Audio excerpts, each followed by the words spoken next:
It was a rainy afternoon in the city, the kind of day when gray clouds hung low and people hurried along the streets with umbrellas, too caught up in their own routines to notice anything beyond the drizzle. But on this particular day, something extraordinary happened, a moment of warmth that broke through the gloom, touching hearts in a way that words can hardly capture. The CEO had spent his entire day locked away in meetings, surrounded by numbers, contracts, and people who only ever seemed to need something from him. No one had remembered, or perhaps no one had cared, that it was his birthday. For years now, birthdays had become just another date on the calendar for him. He never expected celebrations, and he had long stopped hoping anyone might surprise him. He left his office earlier than usual, seeking quiet in the city streets, his thoughts heavy with loneliness. Though wealth and power followed him wherever he went, he felt a certain emptiness that no amount of money could erase. As he walked, he noticed the rain falling gently around him, the sound of drops tapping against the pavement.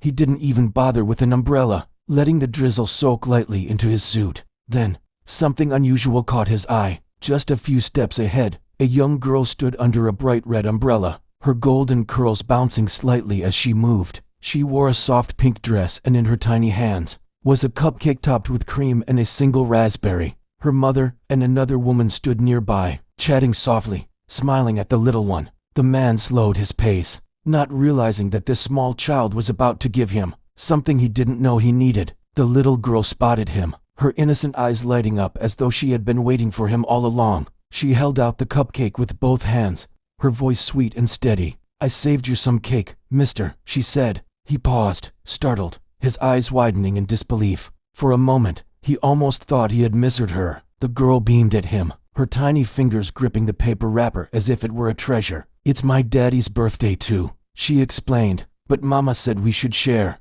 so I saved you some." The CEO knelt down slowly, his suit creasing as he lowered himself to her level. His heart, so used to the coldness of boardrooms and the mechanical rhythm of business, softened in an instant. He looked into her wide, trusting eyes, and for the first time in years, he felt something stir within him. "You saved this for me?" he asked, his voice unusually gentle, almost breaking. The girl nodded eagerly, the cupcake still held out with pride.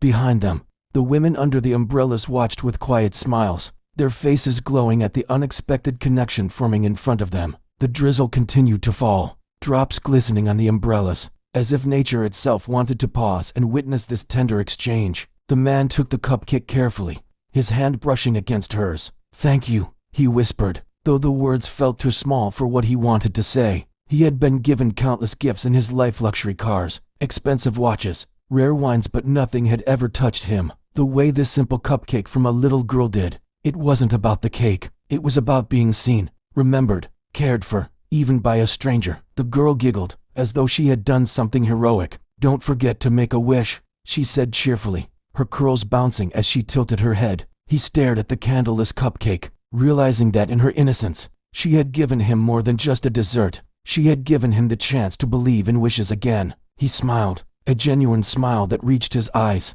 something his employees or business partners had rarely seen. "I'll make the best wish," he replied softly. He closed his eyes briefly, and in that quiet moment, he didn't wish for money, power, or success. He wished for something far simpler: to never lose sight of small kindnesses, to find joy in fleeting, ordinary moments, to feel alive again beyond the walls of his office. When he opened his eyes, the little girl clapped her hands together. "Did you wish?" she asked excitedly. He chuckled, nodding. "Yes, I did." She leaned in closer, whispering like it was a secret between them. "I hope it comes true." For the rest of the day, the cupcake stayed in his hand, not because of hunger but because of what it symbolized. He carried it like a treasure, shielding it from the rain as he walked back toward his car. The people passing by might have thought it odd, a powerful CEO clutching a child's cupcake with such care, but he didn't mind. He knew no one else could understand. Later that evening, he sat alone in his penthouse overlooking the city lights.